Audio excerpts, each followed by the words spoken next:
Amém? Nunca deixe o seu louvor. Abra sua Bíblia, por gentileza, no livro de Esdras.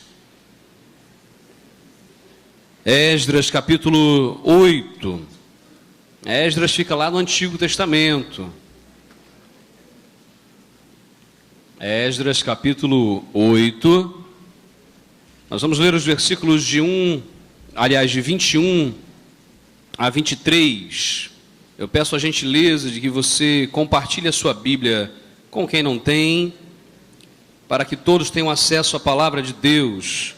E se você não tem, chega mais perto de quem tem, para que você possa acompanhar o texto bíblico. Você que está nos acompanhando através de uma gravação, ou talvez ao vivo agora, abra também a sua Bíblia, nem que seja a sua Bíblia online. Você que está aqui com o seu smartphone, seu tablet, não é? Abra aí a Bíblia e fuja da tentação de navegar na internet, nas redes sociais, de ficar, né? Talvez você fale assim, eu vou fazer uma postagem da frase aqui que o pastor falou. Tudo bem, faz e volta para a Bíblia, tá certo? Porque senão a gente fica, esse negócio é um vício.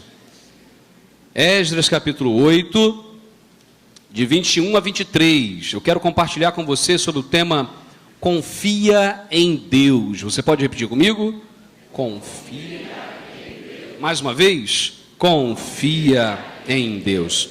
Diz assim a palavra de Deus: ali, junto ao canal de Ahava, proclamei um jejum, e a fim de que nos humilhássemos diante do Senhor, do nosso Deus, e lhe pedíssemos uma viagem segura para nós e nossos filhos, com todos os nossos bens.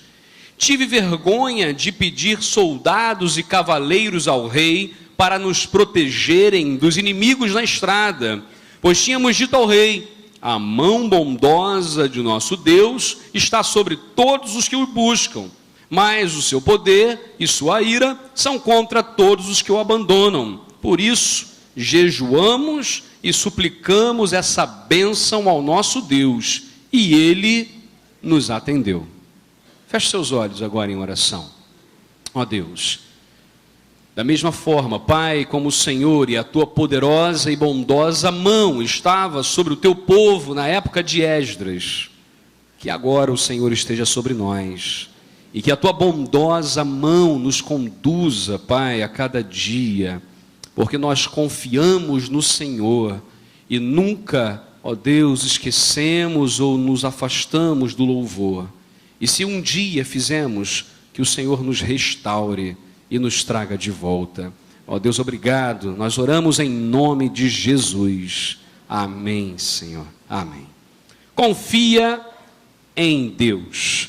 Muitas vezes nós vivemos situações em nossas vidas que nós não imaginávamos que fôssemos passar. É verdade ou não é? Se você fizer agora um exercício mental, vai lembrar de situações que você não planejou, de situações que você não programou, sejam elas boas ou ruins, mas que aconteceram na sua vida.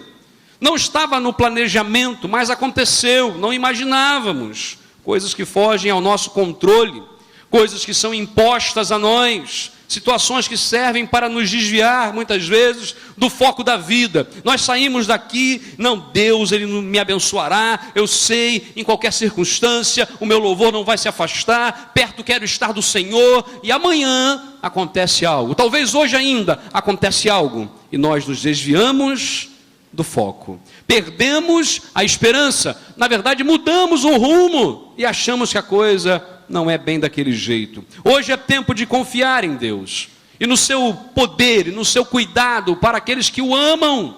Hoje pela manhã nós falamos sobre bênçãos sem fim. E qual é a questão? A bênção de Deus está atrelada a pelo menos 3 coisas que nós vimos ali no texto bíblico: ao amor, à gratidão e o compromisso. Compromisso com quem? Com Deus e com a humanidade, com as pessoas. Baseado nisso, nós queremos experimentar o poder de Deus em nossas vidas. Certamente o Senhor tem algo a dizer a você, a colocar diante de você, e exige de nós uma resposta. Esdras tinha uma missão. Se você ler aí o capítulo anterior, os capítulos anteriores, se você ler o iniciozinho mesmo do capítulo 8, você vai perceber que Esdras estava conduzindo agora, estava liderando cerca de 4.000 homens, cerca de 15.000 pessoas, entre homens, mulheres e crianças. Esdras estava conduzindo esse povo para onde? De volta para Jerusalém. Vamos lembrar aqui, o povo, ele, por não ouvir a voz de Deus e dos profetas, é levado para o cativeiro babilônico. Lá ele passa 70 anos, e as coisas então acontecem, mudam, as pessoas começam a viver a sua vida lá, diferente, adorando outros deuses. Mas Deus vai trabalhando ali e vai mostrando para eles que não há outro Deus senão o Deus de Israel, e vai conduzindo esse povo. Chega agora o momento onde eles estão voltando. Neemias e Esdras são agora os líderes desse momento, juntamente com Zorobabel. Esses 3 homens de Deus fazem uma espécie de reforma religiosa. É aí que surge o judaísmo. Somente a partir daí é que nós podemos nos referir aos hebreus como judeus. Antes não há judaísmo, há hebreus. Agora há judaísmo. Essa nova forma de entender o mundo que não há, porque até aí o povo era monólatra, ou seja, eles acreditavam em vários deuses, mas adoravam um. Agora não, mudou o conceito. Não há outro Deus, só há um Deus em todo lugar. E essa concepção começa a mudar. Esdras, Neemias e Zorobabel voltam então para Jerusalém. Zorobabel com a intenção única de reconstruir o templo. Neemias, o líder político que reconstrói as muralhas e que coloca o povo de volta ali na direção de Deus. E Esdras é conhecido como o pastor e mestre dessa gente. Ele era um homem dedicado aos estudos, à oração, um homem dedicado a ensinar o povo as leis de Deus. Interessante que esse homem conduzindo agora 15.000 pessoas de volta para Jerusalém, uma viagem extremamente perigosa, uma viagem muito difícil, complicada. Eles levavam ali riquezas, os utensílios do templo de Jerusalém estavam com eles, do templo de Salomão. Eles carregavam riquezas, eles carregavam suas crianças. Era um povo que, se fosse abordado no meio do caminho por um exército inimigo ou por uma quadrilha ali de bandidos, eles não teriam como reagir, como lutar com as suas esposas ao lado, com as suas crianças, com suas riquezas todas. Ouro, prata, bens estavam ali nas suas mãos, e eles não estavam armados. Esdras confiava em Deus. Confiava tanto que quando o rei disse para ele assim: olha, eu vou ajudar você, eu vou mandar soldados com você para proteger você, porque a caminhada é difícil, vai ter complicação no meio do caminho. Esdras disse: não precisa, porque a boa mão do Senhor nos conduzirá. E Esdras assim fez. Esdras foi conduzindo o povo, mas quando chegou ali perto do rio Ahava, quando chegou naquele lugar, que Esdras olhou para frente e viu que o negócio era mais complicado do que ele imaginava, ele viu que o perigo estava diante dele, ele viu que não era tão simples assim, ele para, ele dá um baque, e agora, o que eu vou dizer? O que eu vou falar? Porque eu disse para o rei que não precisava, agora eu não vou ter coragem de voltar lá. Ó, seu rei, aquele negócio, eu falei aquilo, mas se eu puder mandar uns guardas agora, eu agradeço. Não, porque era um homem que confiava em Deus. E aí ele faz uma coisa fantástica. Ele para a caminhada, ele para tudo que eles estavam fazendo. O medo que começou a tomar conta deles fica de lado, e eles proclamam jejum e oração às margens do rio Ahava. Um homem que confiava em Deus, e nós podemos hoje viver a nossa vida confiando no Senhor Todo-Poderoso. Em primeiro lugar, nós aprendemos nesse texto: confia em Deus e testemunha, pode testemunhar do que Ele está fazendo sem medo. Olha só o que diz o versículo 22. Eu vou ler na Nova Tradução na linguagem de hoje. Diz assim: eu tinha dito ao rei que o nosso Deus protege todos os que confiam nele, porém que a sua força e a sua ira vão contra aqueles que o abandonam. A Almeida Revista e Atualizada diz assim: A mão do nosso Deus é sobre todos os que o buscam, para o bem deles, mas o seu poder e a sua ira estão contra todos os que o deixam. Olha só que interessante. Esse homem, quando chega diante do homem mais poderoso da sua época, diante daquele rei, ele tem a coragem de testemunhar. E o testemunho desse homem é o que? Não, o Deus que eu sirvo me protegerá essas 15 mil pessoas. O Senhor pode ficar tranquilo. Ele teve coragem de testemunhar. Esdras confiou em Deus e não teve medo. Várias vezes, talvez sirva como exercício, tarefa para casa, durante a semana. Procura quantas vezes vai aparecer nos livros de Esdras e Neemias a expressão a boa mão do Senhor, ou a bondosa mão do Senhor. Procura. Se você tiver uma curiosidade durante a semana, hoje ainda, amanhã, procura. Vai aparecer inúmeras vezes. Sabe por quê? Porque esse era o conceito que estava na cabeça desse homem. Era a bondosa mão de Deus que cuidava deles, que os guiava. E ele testemunhou sobre isso. Ele testemunhou também sobre o juízo divino. Olha, mas essa mesma bondosa mão está contra aqueles que desobedecem. A gente tem que entender isso. Confie em Deus. Testemunha sim da sua bondade, mas testemunha também do juízo de Deus. Nós vivemos hoje uma época de universalismo, né? Todo mundo dizendo, não, no final das contas Deus é tão bom, mas tão bom, que Ele não vai jogar ninguém no inferno. Ele vai salvar todo mundo. Não é isso que a gente ouve por aí? E gente muito boa, renomada, tem tratado os assuntos de salvação nessa linha, nesse sentido. Mas não é isso que a Bíblia diz. A Bíblia fala que há um juízo sim, que não é propósito de Deus matar ninguém, afastar ninguém. Pelo contrário, Ele foi capaz de enviar o seu único Filho para que Ele fosse o caminho de volta. O tempo todo o Senhor tem um movimento de busca. Eu gosto muito de comparar Gênesis capítulo 11 com Gênesis capítulo 12, porque em Gênesis capítulo 11 nós temos a história da famosa Torre da Confusão, chamada Torre de Babel. E Torre de Babel era um símbolo de quando o homem queria chegar até Deus. E toda vez que o homem quer chegar até Deus por seus métodos, o nome disso é Babel, é confusão. Agora em Gênesis capítulo 12 nós temos um movimento contrário. É quando Deus vem até Abraão, no meio de um povo idólatra e afastado, porque Abraão não era flor que se cheirasse, até ali. E Deus então se revela para ele, e Deus faz uma promessa para ele, e ele crê. O movimento é ali, em Gênesis capítulo 12, versículos 1, 2 e 3, a chamada de Abraão, onde Deus vai falar, e em ti, Abraão, serão benditas todas as famílias da terra. Esse é o propósito de Deus. Quando o movimento vem de Deus para nós, o resultado é salvação. É salvação. Quando nós olhamos a palavra de Deus, nós fazemos isso, aprendemos isso. Testemunha daquilo que Deus tem feito de bondade, mas não se esqueça do juízo de Deus. Vivemos hoje um tempo assim, não, vamos viver a vida do jeito que está. Mas lá em Eclesiastes vai dizer, juventude, pode viver a vida, aproveita cada minuto da sua vida, mas saiba que Deus trará tudo a juízo.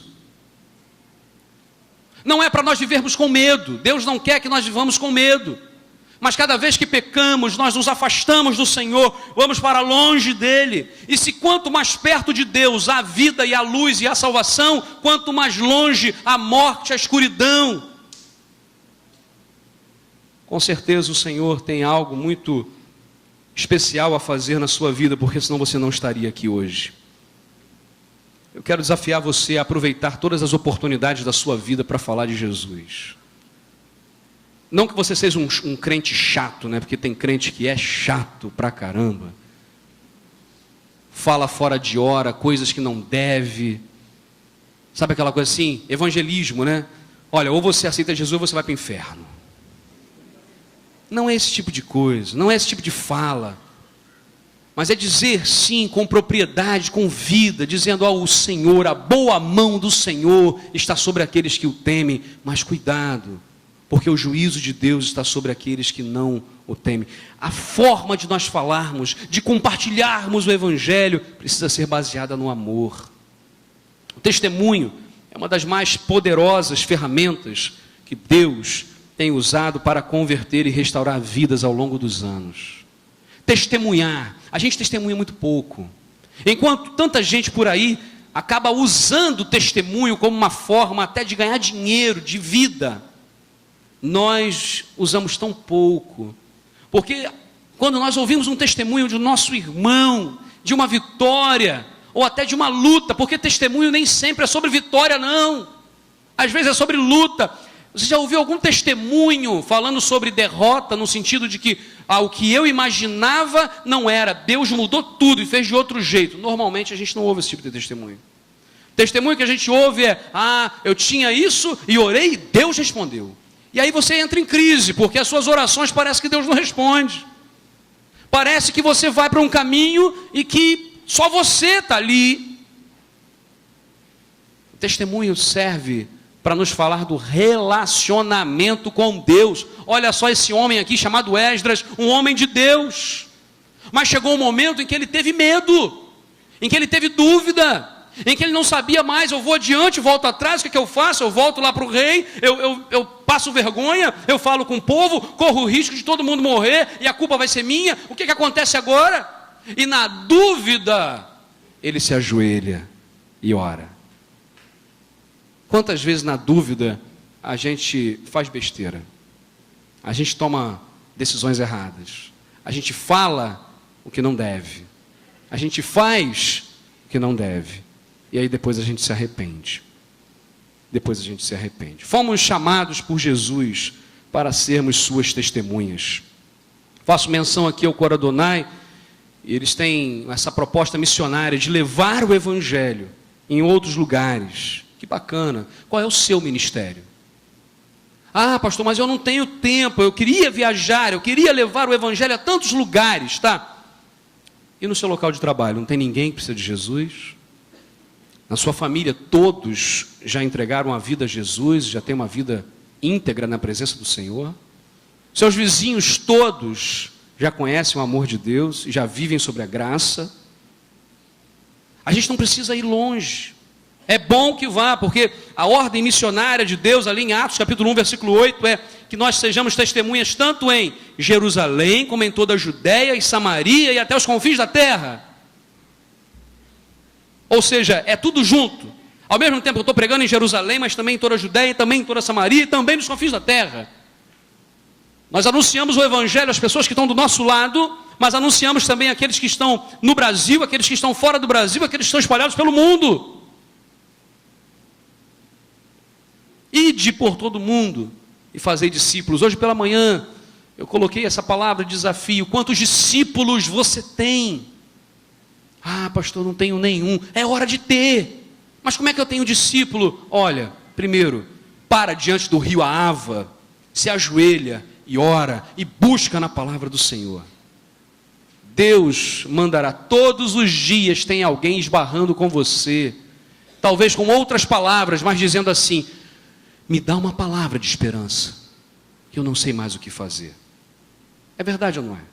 Quanta gente passa pela gente, pode ser adolescente, pode ser criança, pode ser adulto, pode ser ancião.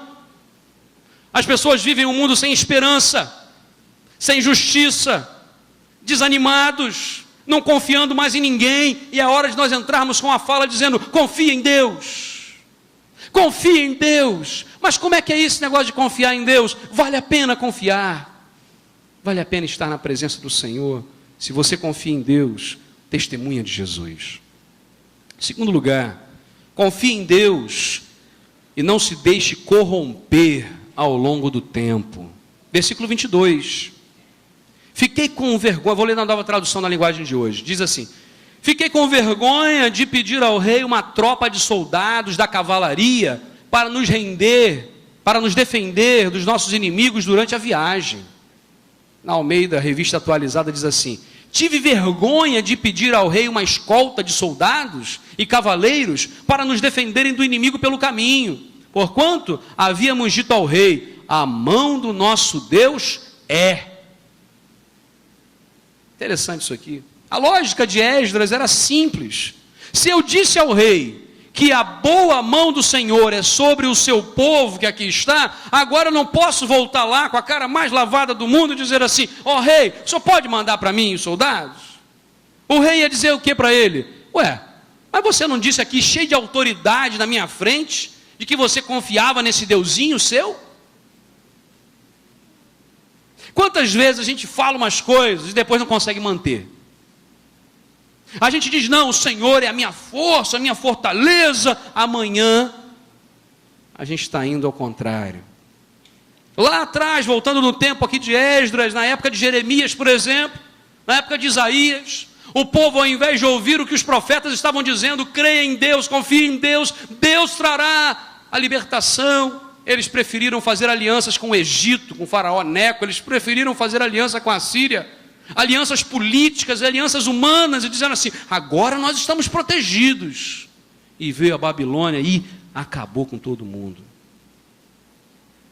O Império Babilônico acabou, depois o Império Medo-Persa, depois o Império Romano, Greco-Romano, e até ele caiu, ruiu. A lógica era simples: eu não posso voltar atrás naquilo que eu disse pela fé. Naquilo que eu disse pela fé. Prefiro correr o risco. É isso que Esdras está dizendo. Prefiro correr o risco aqui do que entrar em contradição com a minha fé. Ah, você, como é que está andando? Como é que nós estamos caminhando? Você diz que confia em Deus, e agora? Como é que estão as coisas? Ah, pastor, mas aí sabe como é que é? Na vida real, né? A gente tem que dar um jeito. A gente tem que fazer uns acordos. A gente tem que ceder daqui e dali. Não é isso que a Bíblia nos ensina. Quem confia em Deus mantém coerência entre o que fala e o que faz. O nome disso é caráter cristão. Mesmo que nós corramos riscos, mesmo que corramos o risco de ser envergonhados, confiemos em Deus. A ideia aqui é viver o que se fala. Outras pessoas falam e não praticam. Isso acontece quando não confiam em Deus. Se você confia no Senhor, mantenha a coerência do seu testemunho, do seu discurso e de suas atitudes. Terceiro lugar, confie em Deus, tenha coragem. Observe isso aqui, versículo 21. Tenha coragem para dar uma parada na sua vida. Uma parada. Há paradas que são interessantes e há paradas que não são. Há momentos na vida que nós paramos e Deus diz assim: continua andando. Quando o povo falou: ah, Senhor, Deus falou: diga ao povo que marche. Continue marchando. Não é hora de parar. Tem hora que não é hora de parar. Tem lugares que não é bom parar, não é seguro parar. Quando nós olhamos aqui o texto, ele está nos dizendo que há momentos, no entanto, que nós precisamos parar. Precisamos rever algumas coisas. Porque às vezes nós tomamos algo como verdade e começamos a pautar a nossa vida numa direção. E falando assim: não, mas eu assumi isso e dessa forma que vai ser. E os anos vão passando e a gente não sabe mais o porquê que não volta. É hora de parar. Esse mundo é tão agitado, é tão veloz que a gente não consegue parar. Versículo 21 vai dizer: então ali, perto do rio Ahava, dei ordem para que se houvesse um dia de jejum. Todos nós deveríamos nos ajoelhar diante do nosso Deus e lhe pedir que nos dirigisse na nossa viagem e nos protegesse, os nossos filhos e tudo que era nosso. A arma do corajoso é a oração. Quando é que a coragem se manifesta na nossa vida? Nos momentos onde temos o maior medo, é que nós podemos ser corajosos. Sem momentos de medo, não há coragem. Quem disse que você é corajoso? Eu sempre brinco dizendo que homem é frouxo para negócio de saúde, né? A gente vai, fica doente, o homem é tudo assim, fica gemendo. Eu sou frouxo, pelo menos. E a gente às vezes fica numa situação assim, como é que é? É hora de dar uma parada. Já reparou que mulheres vão muito mais a médicos, se cuidam muito mais do que nós homens, né? Nós não paramos. Não tenho tempo para esse negócio. A gente aprende um negócio assim. O texto bíblico diz que Esdras mandou parar. Para tudo, ajoelhem-se e vamos passar um dia em oração aqui. Mas vai atrasar um dia na caminhada, vamos chegar um dia depois em Jerusalém. Não interessa. Não interessa. Às vezes a gente está tão preocupado em chegar lá, que se esquece do porquê nós estamos indo para lá. Por que nós estamos caminhando na direção que nós estamos caminhando? Para onde a gente está indo? Por que nós estamos fazendo o que nós estamos fazendo? É hora de parar. É hora de refletir. Esdras tinha certeza da presença de Deus em sua vida. Esdras talvez estivesse ali: Senhor, eu tenho certeza, eu creio, eu disse diante do rei, eu mantenho a minha coerência de fé. Mas será que o povo, aquelas 15 mil pessoas, também tinham? Porque não adianta o líder estar à frente com fé e com garra, se há pessoas que não estão. É por isso que ele parou e disse: vamos nos ajoelhar, vamos resolver o nosso problema. E em nome de Jesus é isso que eu faço, convoco a igreja a estar em oração. Vamos resolver. Temos medo, temos lutas pela frente, há perigos pelo caminho, mas o Senhor, a boa mão do Senhor está sobre nós. É nesse momento que eles param, é nesse momento que eles começam a ter essa certeza que estava também no coração de Esdras. E é por isso que Esdras mandou a caravana parar e proclamou o jejum. Ninguém dá mais um passo sem ter uma certeza no coração que Deus está nesse negócio. Quantas pessoas estão se afundando e poderiam ser restauradas se tivessem a coragem de parar, de se humilhar diante de Deus. Porque a gente não gosta de se humilhar para ninguém, a verdade é essa. Quem gosta de se humilhar para alguém? Ninguém gosta. Mas se humilhar diante de Deus é algo para os corajosos, é algo para quem tem coragem e fé. É hora de parar e dizer: Senhor, olha, eu tenho feito isso, eu decidi isso, mas em nome de Jesus muda, Pai. Encha o meu coração de coragem, buscar a presença de Deus. Quantas vidas se afundando, quantos casamentos fracassados ou apenas de fachada, quantas empresas falidas, quantos empregos sugadores da sua paz pessoal e familiar, quantas carreiras frustradas, quantas pessoas com a saúde abalada, quantas pessoas com as finanças decadentes. Mas o que poderá fazer o mal se Deus estiver do nosso lado? Problemas, perigos estão pelo caminho. É hora de parar. É hora de parar e dizer: eu vou me ajoelhar diante de Deus, porque a boa mão do Senhor está sobre nós. Não confiarei no que homens possam dizer e determinar, mas confiarei no que Deus está fazendo na minha vida. Confia em Deus. Se você confia em Deus, não dê mais um passo sem buscar a presença do Senhor na sua vida. Não dê mais um passo. Que esse tempo seja o tempo de fé, de confiança em nosso Deus, testemunhando de Jesus, mantendo coerência com a nossa fé e buscando a presença do Senhor. Em todo tempo, o Senhor é fiel. Eu quero convidar você a fechar os seus olhos agora e a colocar a sua vida diante de Deus.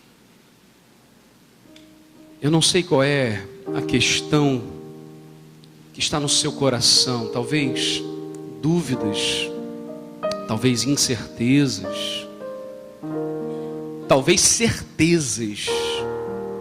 E agora é hora de parar. É hora de parar e perguntar para o Senhor: ah, Senhor, eu já testemunhei, eu já disse, eu creio até que o Senhor age, mas eu não tenho sido coerente, porque ao mesmo tempo que eu digo isso, eu não creio. Eu digo que creio, mas caminho errado. Eu digo que eu quero buscar o Senhor, mas os meus negócios não estão indo bem. porque eu não estou sendo íntegro e correto. Eu quero buscar o Senhor, mas no meu namoro não há santidade, o Espírito Santo não está presente. Eu quero servir a Deus, mas o meu casamento é fachada pura. Eu quero servir a Deus, mas eu tenho vivido uma vida de fracasso. Confia em Deus, e a confiança é o testemunho com a coerência e com a busca constante da presença de Deus em nossas vidas. Eu não sei quantas pessoas estão aqui hoje e talvez já ouviram falar de Jesus tantas vezes, mas ainda não entregaram a sua vida ao Senhor. Não podem ainda ter a mesma certeza que Esdras tinha, dizendo: a boa mão do Senhor está sobre mim, porque ainda simplesmente não entregou a vida a Jesus. Eu quero perguntar nessa noite: há alguém aqui que ainda não entregou a vida a Jesus, mas quer parar agora, não quer dar mais um passo na vida sem ter a certeza de que Jesus está com você? Levanta a sua mão onde você está, dizendo: pastor, eu quero Jesus na minha vida. Há alguém aqui embaixo, lá na galeria? Levanta apenas a sua mão, pode levantar e abaixar. Eu quero ver, eu quero orar pela sua vida, eu quero orar com você. Às vezes a gente fica com vergonha: mas eu já disse tanta coisa, eu não mereço. E não merecemos mesmo, é pela graça que somos salvos. Mas você quer caminhar com Jesus? Quer ter a certeza de que Deus está cuidando de você? Levanta a sua mão agora e diga: eu quero Jesus na minha vida. Há alguém? Talvez haja pessoas aqui que estejam afastadas do Evangelho, já participaram da igreja, mas de alguma forma foram se afastando, se decepcionaram com homens, se decepcionaram com estruturas humanas, se decepcionaram com tanta coisa, e o seu coração começou a ficar cauterizado, começou a ficar duro. Mas hoje a Bíblia diz para você assim: para tudo, não continua andando no meio desse perigo que é a própria vida, sem antes ter a certeza de que a boa mão do Senhor está sobre você. Há alguém aqui que está afastado da comunhão da igreja, desta ou de outra igreja, e hoje quer voltar, quer se reconciliar, quer estar na presença de Deus de forma constante, fazendo parte da comunidade de amor e de fé chamada igreja? Há alguém que quer voltar? Levanta a sua mão aonde você está. Eu quero orar pela sua vida. Há alguém? Considerando que todos que aqui estão têm a sua vida diante do Senhor, o desafio que a palavra de Deus nos coloca é: testemunha de Deus. Pastor, o meu testemunho não tem sido muito bom. Eu não gosto de falar sobre isso. Eu queria tanto ter discípulos, mas eu não tenho nenhum discípulo. Mas eu quero ter um discípulo, eu quero testemunhar do que Deus tem feito na minha vida. Eu quero parar de reclamar de tudo e começar a bendizer e a louvar. Eu quero ter coerência na minha fala. Eu quero buscar a presença de Deus. Se é o seu caso, você que é membro da igreja, você que é algum evangélico que está aqui presente, mesmo membro de outra igreja, coloque-se em pé no seu lugar, dizendo: eu me comprometo com o Senhor. Deus abençoe. Deus abençoe. Fique em pé onde você está e diga: eu quero testemunhar mais de Deus. Eu quero ter discípulos cumprindo a ordem de Jesus. Olha o que Deus está falando com você. Quantos jovens, olha que bênção. Quantos adultos aqui embaixo, quantas pessoas estão dizendo isso para Deus. Você que é adolescente, você que é jovem, consagre agora a sua vida ao Senhor. Você que é adulto, consagre o seu emprego ao Senhor, consagre a sua vida ao Senhor. Você que é casado, consagre o seu casamento ao Senhor. Você que já é idoso e talvez viva um momento difícil, porque o nosso país está envelhecendo, mas nós não temos estruturas que dão dignidade aos nossos queridos idosos. Coloque-se em pé e diga: eu testemunharei do que Deus tem feito na minha vida. O que Deus tem feito é algo extraordinário. Confia em Deus aonde você está. Confia em Deus. Deixa Deus falar. Deixa Deus agir.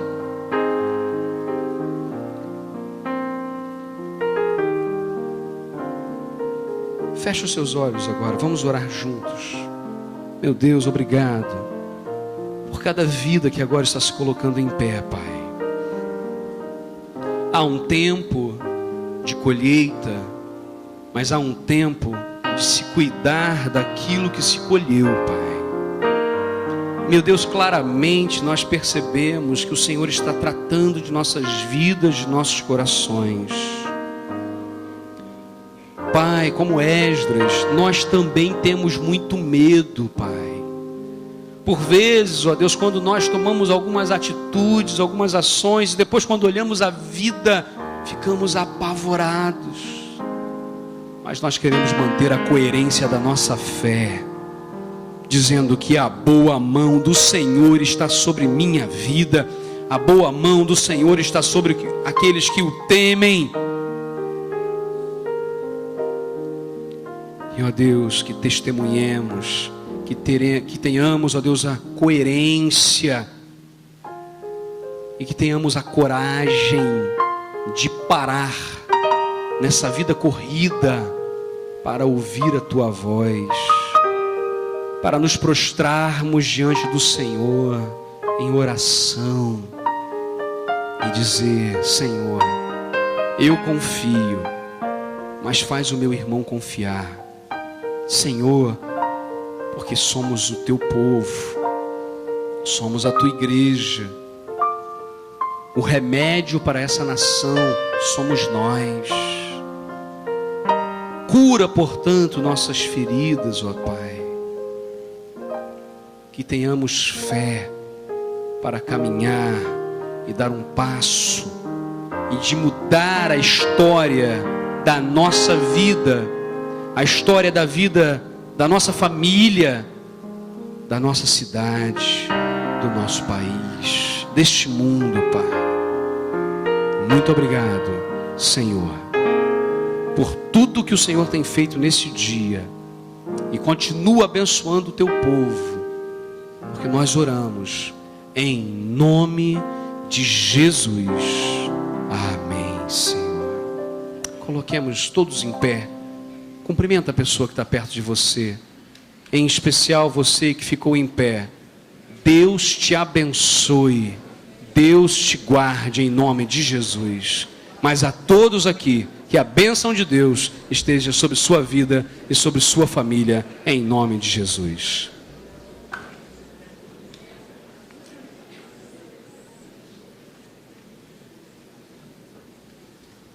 Deus abençoe. Amém? O povo de Deus diz: amém, amém. O que significa Adonai? Senhor. Olha só que interessante. Vamos já sentar e vamos ouvir aquilo que o Senhor ainda tem a nos falar através do seu coro. Adonai. Enquanto eles estão aqui se preparando, deixa eu só dizer para você uma coisa aqui. As boas notícias nós temos aí no nosso boletim. E você tem esse material aqui, ó. Se tiver, tem aí no multimídia? Ó. Coloca aí por gentileza. Daqui a 2 semanas, 2 semanas já, né? Daqui a 2 semanas nós vamos estar comemorando nosso 54º aniversário. Falei certo?